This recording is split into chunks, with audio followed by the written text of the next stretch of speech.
condutas aqui e acolá. Obrigado, ministro. Próximo veículo é o Jornal Valor Econômico, jornalista Leila Souza Lima. Leila, boa tarde. Sua pergunta, boa por favor. tarde. Só uma confirmação, vocês falaram que o doutor falou que são 75 milhões de doses, é um número recorde desde o início da campanha, é isso? Correto? Ok. Minha pergunta eu queria um balanço. Desde ontem, a gente tinha 14 casos no estado de São Paulo, acho que 9 no município, então, de suspeitas. Eu queria que vocês, por gentileza, nos dessem um balanço atualizado disso, dos próximos passos desse comitê de contingência, né? E só esclarecer, dentro desse contexto também, por que esse paciente, ontem eu fiz essa pergunta e torno a fazer hoje na presença do ministro, esse paciente está em casa, isolado, quando na China foi construído um hospital em questão de dias e tal, houve exagero nisso, a margem de segurança total de um paciente que está em contato com outras pessoas numa residência? Obrigada. Leila, vamos dividir, não vamos responder as duas perguntas, mas vou pedir encarecidamente aos jornalistas para dirigirem uma pergunta, porque nós temos muitas pessoas aqui, por favor. Mas vamos atender as duas perguntas. A primeira será respondida pela doutora Helena Sato e a segunda pelo ministro Henrique Mandetta. Bom, eu quero só esclarecer que até ontem a gente falava de um caso, né, de apenas um caso notificado, e considerando-se toda a divulgação, né, da questão de casos suspeitos, e mais uma vez reforçando, os casos suspeitos que nós estamos falando não são em nenhum deles adquiridos aqui dentro do estado de São Paulo, no país. São pessoas que cumprem aquela definição de caso: febre, tosse ou coriza nasal, e que nos últimos 14 dias passaram, não além da China, os outros países identificados. Então, neste momento, no estado de São Paulo, nós temos um total geral de 85 casos. Mais uma vez reforçando, todos eles estão bem e estão seguindo aquele mesmo protocolo que nós reforçamos no dia de ontem, certo? Eles foram notificados, foram identificados, os exames estão sendo realizados e estão no seu domicílio naquele prazo de 14 dias de acompanhamento. Quando ontem nós falamos, olha, nós ampliamos o escopo de países. Com a situação da Itália, vai aumentar o número de casos notificados. É natural que tenha, porque você aumentou o escopo de oriundos, principalmente da Itália, que é um país de colônia italiana extensa, presença de quase 100 mil brasileiros morando na Itália, ou temporário ou permanente, que eventualmente voltam, vêm. A gente tem um trânsito cultural, político muito intenso com a Itália. Então é natural que aumente, é natural que a gente vá atrás dos casos e vá monitorando caso a caso. Entre a questão de isolamento domiciliar, o indivíduo vai para o hospital quando está doente e precisa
teve a saída em bloco de Wuhan, eles estão tendo circulação de vírus e eles estão indo atrás agora para identificar da onde foi que foi a entrada do paciente na Califórnia. Então, não existe, é um vírus respiratório, nós vamos ter que atravessar por ele. Obrigado, ministro. Uma pequena complementação, Leila, do Zé Henrique Guerma, secretário da Saúde do Estado de São Paulo e ex-superintendente do Hospital Albert Einstein. Em primeiro lugar, os 85 casos que a Helena acabou de atualizar são de casos suspeitos, não são casos confirmados. É importante que isso fique claro. A questão importante que ocorreu com o Hospital Albert Einstein foi a agilidade. A agilidade com que ele encaminhou a informação para o serviço de vigilância e, em segundo lugar, o encaminhamento da amostra para a contraprova. E, nesse sentido, o Adolfo Lutz também, como o ministro até elogiou, foi bastante ágil no sentido de dar o caso, o resultado em menos de 24 horas. Acho que em termos de um raciocínio que a gente pode ter é o seguinte: o que determina que a pessoa tenha que ficar hospitalizada não é a presença do vírus, é sim a sua condição clínica. A condição clínica que determina se o paciente precisa de cuidados médicos, intra-hospitalar ou não. A questão do isolamento perfeitamente pode ser feita em casa. Muito obrigado.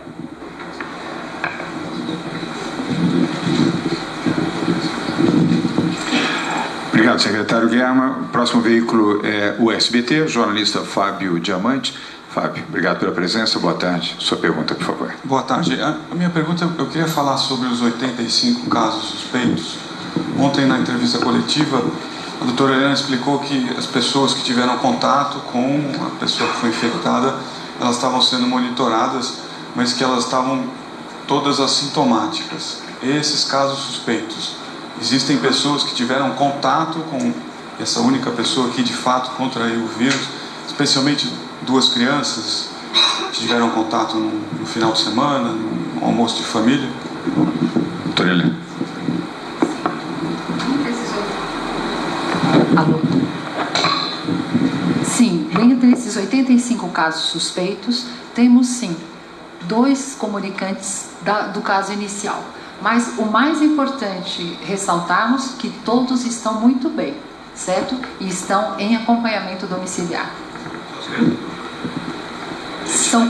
São comunicantes daquela família, como o ministro colocou, a gente não identifica, mas o mais importante, que estão muito bem e estão em acompanhamento. Obrigado, doutora Helena. O próximo veículo é o Portal G1, jornalista Patrícia Figueiredo. Patrícia, boa tarde. Sua pergunta, por favor.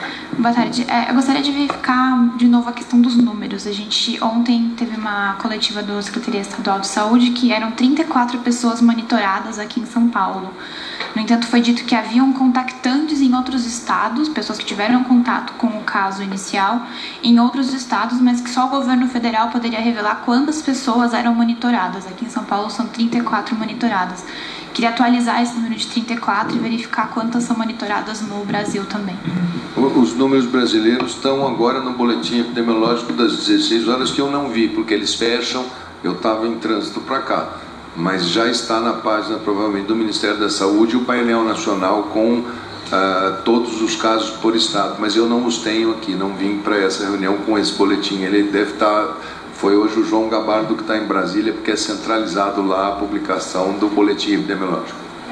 Os tratamentos não eram publicados pelo governo federal, né? Quantas pessoas eram monitoradas, não os casos suspeitos, porque aqui em São Paulo eram 11 suspeitos e 34 pessoas monitoradas. Os suspeitos são todos aqueles que cumprem não posso, uma pessoa que não tem absolutamente nada, pelo fato dele estar... Eu estive num almoço que você está com coronavírus, eu não me torno imediatamente um caso suspeito, eu sou um caso contactado. Olha, se você tiver alguma coriza, alguma dor de garganta, você, por favor, comunique. Quando eu comunico à comunidade de saúde, nesse momento é que passo eu a ser um caso suspeito de poder ter ou não a doença. Então, o que o Ministério da Saúde faz são os casos suspeitos. Tem algumas situações que chegam a ser fora da pessoas que notificam, tem estados que notificam coisas totalmente fora do padrão. pessoa estava num carro, outro dia não sabia que existia Uber compartilhado, governador. Existe. E a pessoa entrou num Uber compartilhado, tinha uma pessoa de origem asiática que espirrou 2, 3 vezes. Ela saiu de lá, foi na unidade de saúde dizendo que ela estava e aquilo foi notificado. Então, assim, não é... Tem que ter muito cuidado com essa questão. Quem é caso suspeito e quem é caso que está sendo monitorado. Obrigado, ministro. O próximo veículo é a TV Bandeirantes, jornalista Márcio Campos. Márcio. Oi, governador. Ei, Márcio, boa tarde. Boa tarde, governador. Aliás, obrigado, senhor, por ter estendido as perguntas hoje. Muita sensibilidade do senhor para abrir espaço para mais gente. Obrigado. Bom, ministro, queria perguntar para o senhor a respeito da OMS. Houve uma declaração da OMS dizendo da preocupação da primeira pessoa com vírus na América Latina, na América do Sul, e a OMS está preocupada com essa informação. Há um contato, a OMS fez algum contato com o governo brasileiro? A OMS pretende mandar representantes aqui para o Brasil? Como é que o governo tem conversado com a OMS e o que tem recebido de informação ou conversado sobre a possibilidade da expansão do vírus no Brasil ou no Cone Sul? A Organização Mundial de Saúde, ela se relaciona com as Américas através da organização.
As pessoas saem, né? Você imagina se nós estivéssemos aqui em São Paulo e alguém decidisse fazer uma quarentena numa cidade menor do lado de São Paulo. Vamos fazer uma quarentena em Santo André.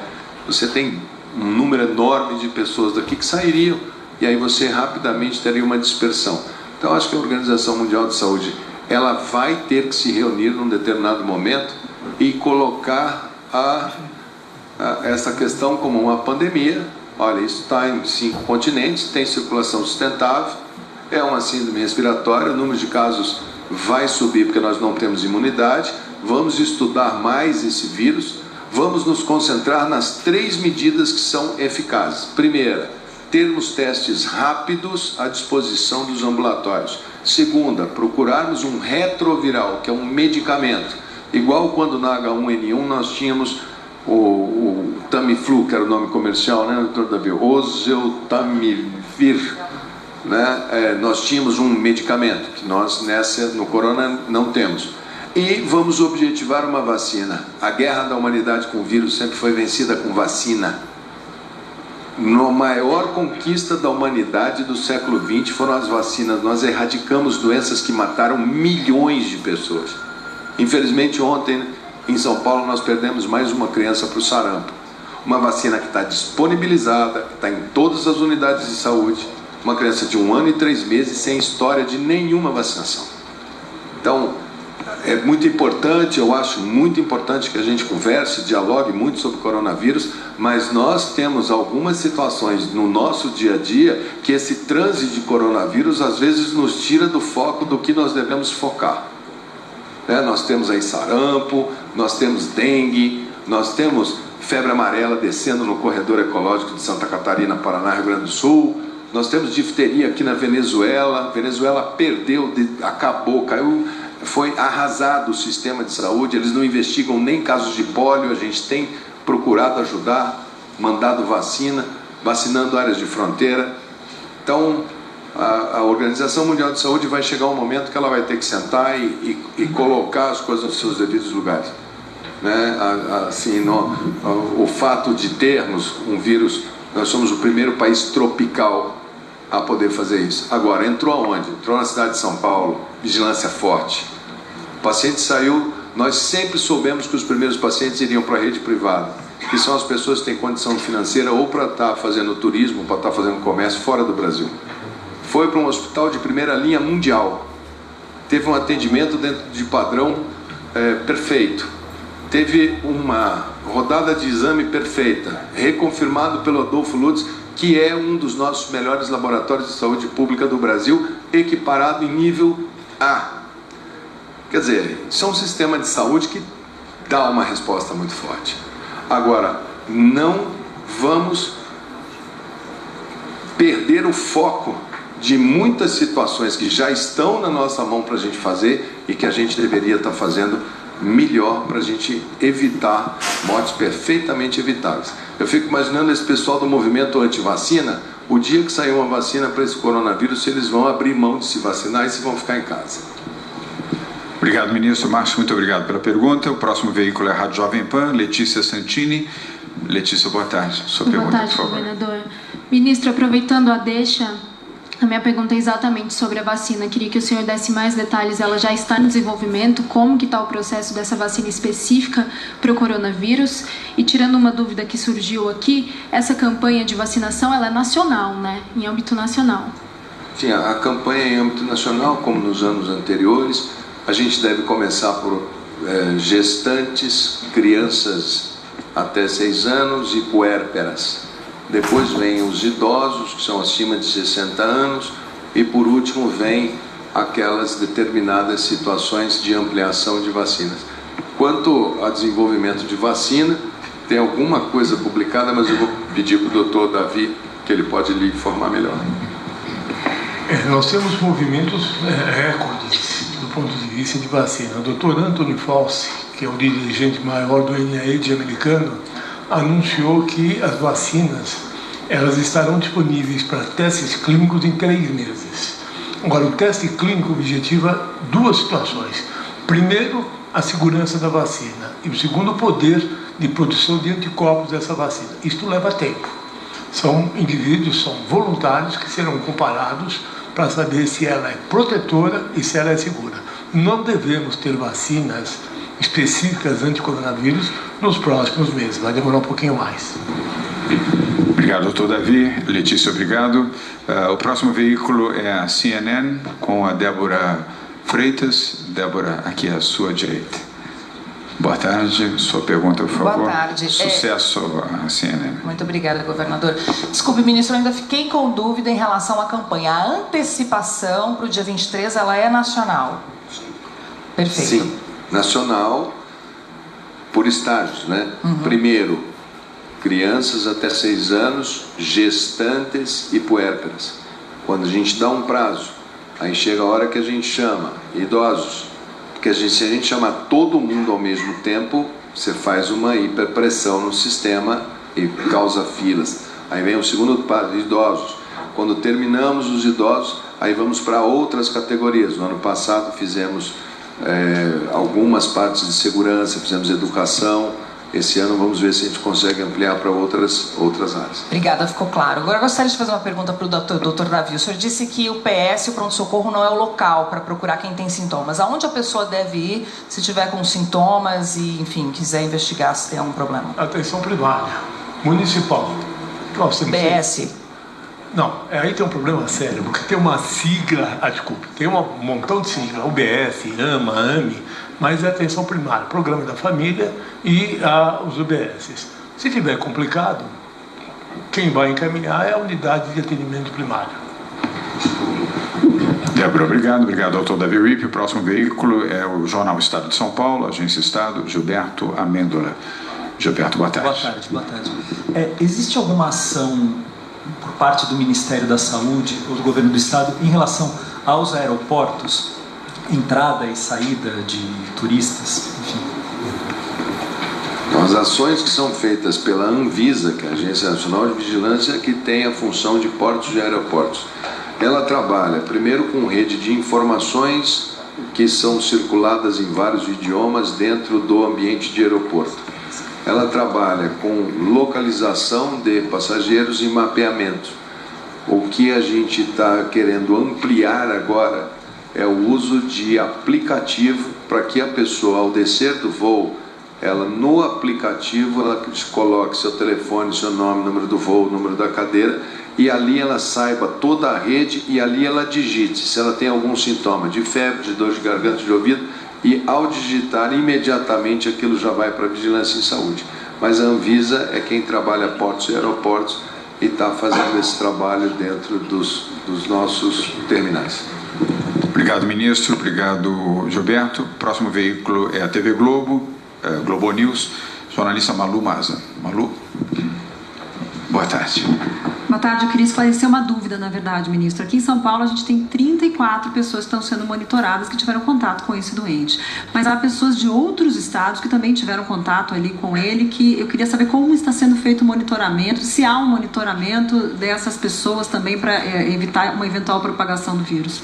Sim, o monitoramento é como feito. Como funciona? O monitoramento ele é sempre comunicado para a Secretaria de Saúde do local.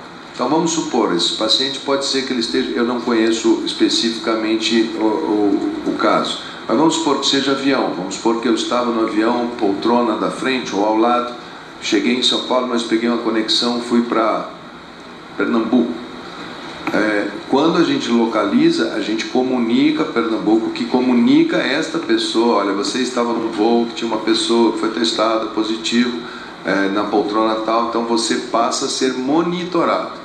Monitorados são telefonemas diários, está tudo bem, se o senhor tiver alguma coisa, por favor, venha a uma unidade de saúde, se o senhor tiver gripe, tosse, esse é o que a gente chama de monitoramento, você ficar fazendo a rastreabilidade de um contactante eventual, como é o caso que pode ter ocorrido, se é esse o caso que vocês estão enfrentando. E tem o número disso, dos outros estados, dos contactados? Eu posso procurar lá com o boletim epidemiológico. O que o boletim foi feito agora às 16 horas e eu não estava em Brasília. Eu peguei um voo e vim. Talvez lá nesse boletim ele possa ter colocado, não naquele quadrinho do boletim de casos suspeitos, descartados e confirmados, mas ele pode colocar embaixo na redação. Vou perguntar, se não colocou, peço para colocar e remeter diretamente para vocês.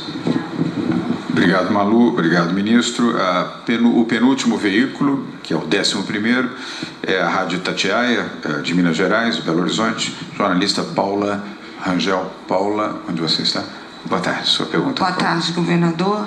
Ministro, no caso do paciente de São Paulo confirmado, foram poucas horas para o diagnóstico. 2 exames, foi envolvido um hospital particular e eu queria saber qual a rede montada em outros estados para que haja essa mesma rapidez de notificação, atendimento, exame, diagnóstico e tratamento, e qual o apoio do Ministério da Saúde para os estados. Bom, primeiro aqui, o fato dele ter ido no Einstein, na verdade, atrasou, porque se ele tivesse coletado no Emílio Ribas, teria ido direto para Adolfo Lutz, eu não precisaria nem da contraprova, né? Eu já teria direto do Adolfo Lutz. Então, primeiro rodou no Einstein, depois foi coletado material para poder ir para Adolfo Lutz. A rede pública está trabalhando com capacitação e instalação de equipamentos nos laboratórios centrais estaduais. Nós começamos para fazer o padrão ouro, nós optamos pelo padrão da Alemanha. Então, aquilo dali não é somente um equipamento, é toda uma metodologia para chegar ao resultado. Então, nós fizemos a Fiocruz, só tínhamos um laboratório nacional. A seguida, nós fizemos a capacitação e implantação Adolfo Lutz, São Paulo, fizemos a adaptação e implantação Evandro Chagas, no Pará. Então, Evandro Chagas pega Norte, Nordeste, Lutz pegaria São Paulo, Minas, Fiocruz pegaria Rio de Janeiro, todo o sul do Brasil. Depois, quando tivemos a quarentena em Anápolis, capacitamos e instalamos o Laboratório Central de Goiânia. Então, Goiânia faz todo o centro-oeste, uma parte de Minas. Evandro Chagas continua com o norte e nordeste.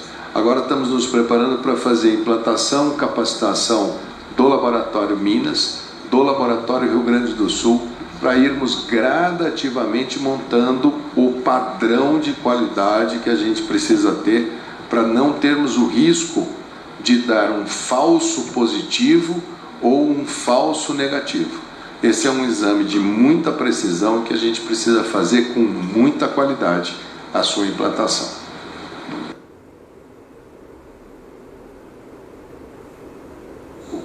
De dar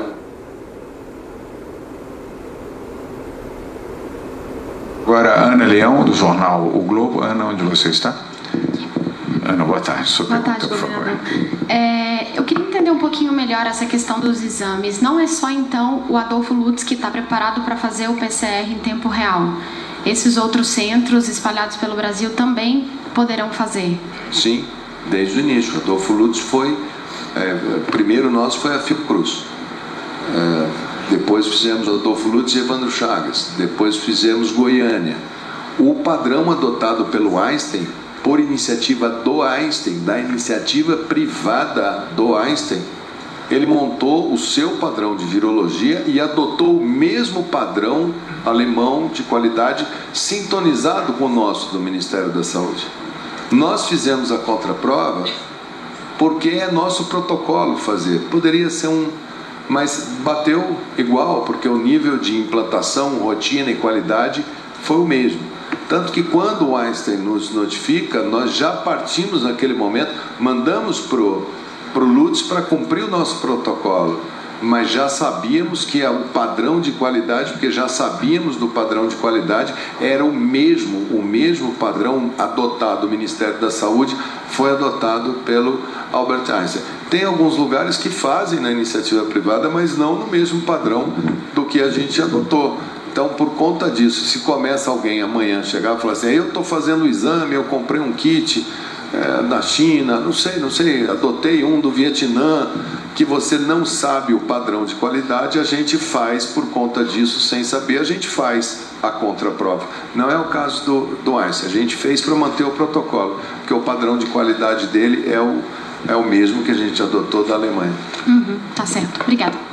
Obrigado, Ana. Obrigado, ministro. Antes da última pergunta, quero lembrar que amanhã, ao meio-dia, nós teremos uma nova coletiva de imprensa aqui, sem a presença do ministro, mas em harmonia e em sintonia com o Ministério da Saúde, com a participação do Dr. Davi Wipp, Dr. Guerra, Dr. Helena, Dr. Dimas Covas e também do Kleber Mata, entre outros pontos. Vamos anunciar amanhã a campanha de comunicação que faremos aqui em São Paulo, ligado a a campanha contra a gripe, sempre em harmonia e em sintonia com o Ministério da Saúde, e 2, em relação ao coronavírus, informações úteis e precisas através de comunicação para orientação à população de forma geral. Uso de máscara, se deve ou não utilizar, perguntas básicas, álcool gel, etc., que a população de forma geral indaga. Nós teremos uma campanha de esclarecimento sob a liderança do Dr. Davi Wipp para esclarecer. Será uma campanha feita aqui em São Paulo, mas, repito, em sintonia e dentro do protocolo com o Ministério da Saúde. Então, amanhã, ao meio-dia, nessa mesma sala. Vamos agora à última pergunta, Daniela Gemignani. Eu estou pronunciando corretamente, Daniela? É isso, da Globo News. Daniela, boa tarde. Sua pergunta, por favor. Boa tarde, governador. Está certo, sim. Queria só tirar uma dúvida. Primeiro, o aumento dos casos suspeitos aqui em São Paulo foi um aumento significativo para 85. O que vocês atribuem isso? E estava circulando uma informação de um paciente que tinha dado o primeiro exame positivo no Rio de Janeiro. Se a gente tem informações desse paciente, se está sendo feito outro exame, enfim. Eu só trabalho com informações oficiais. Se ele foi notificado pela Secretaria de Saúde, se a Secretaria de Saúde notificou o Ministério da Saúde, é uma notificação oficial. Essas coisas assim, do boato de disco que eu ouvi, eu já escutou vários, né? já teve de tudo. Então, se tiver alguma notificação nesse sentido, a gente imediatamente convoca, mostra, explica e apresenta. Quanto à primeira pergunta, foi sobre o aumento. É o que a gente disse ontem. 2 fatores. Primeiro, quando a gente aumentou até Até a quinta-feira, na sexta-feira antes do carnaval, a gente passou. Nós só tínhamos nexo de casos com a China. Aí nós passamos Coreia do Sul, Japão, uma série de países que estão ali na chamada Península Asiática. Então dali você já aumentaria, porque pessoas podem ter viajado para o Japão que antes não entravam nessa classificação. Quando da segunda-feira nós incluímos Itália, o número de conexões, o número de conexões que as pessoas fazem, aeroporto de Milão, aeroporto de Roma, Fiumicino é muito utilizado. Esse paciente, ele saiu da Itália, ele foi para Paris, aí ele pega um voo de Paris para cá. Então, as combinações da Itália como destino turístico, um dos países mais visitados do mundo, a Lombardia, umas regiões mais visitadas do planeta, era muito claro e muito... Nós dissemos no dia, vão aumentar os casos suspeitos. E sendo que no hemisfério norte, embora você some todos esses casos de coronavírus, a influenza A e a influenza B são centenas de milhares de vezes mais comuns do que esse vírus. Né? Estimativa de 15 milhões de casos de influenza. O coronavírus tem aí na Itália, acho que 200 casos, 300 casos, que sejam 400 casos. Olha o número do outro. Então qualquer pessoa que vai que tenha uma influenza, ela já passa quando ela chega, porque ela está com febre, ela está com gripe, ela está com resfriado, às vezes está numa estação de esqui, no gelo, nessas coisas, ela passa a ser suspeita e a gente vai fazendo as placas. Eles vão entrar e sair com mais frequência do que o habitual. E podem acontecer aparecimento de novos casos? Podem. Como já aconteceu em outros países, pode acontecer. Pode acontecer transmissão entre esses que eram contactantes do primeiro paciente? Pode. Nós estamos monitorando, estamos aguardando para ver se isso acontece. E vamos monitorar e vamos tratando caso a caso, enquanto o estado epidemiológico permite que a gente assim o faça. Vamos fazer isso com o máximo de qualidade, presteza, para com a população, pensando sempre no paciente. O nosso foco é a vida das pessoas. Nós não vamos deixar ninguém para trás. Nós vamos estar solidários e vamos estar ao lado das pessoas. É esse a recomendação do presidente Bolsonaro e é isso que eu encontrei aqui nessa equipe maravilhosa do estado de São Paulo, comandada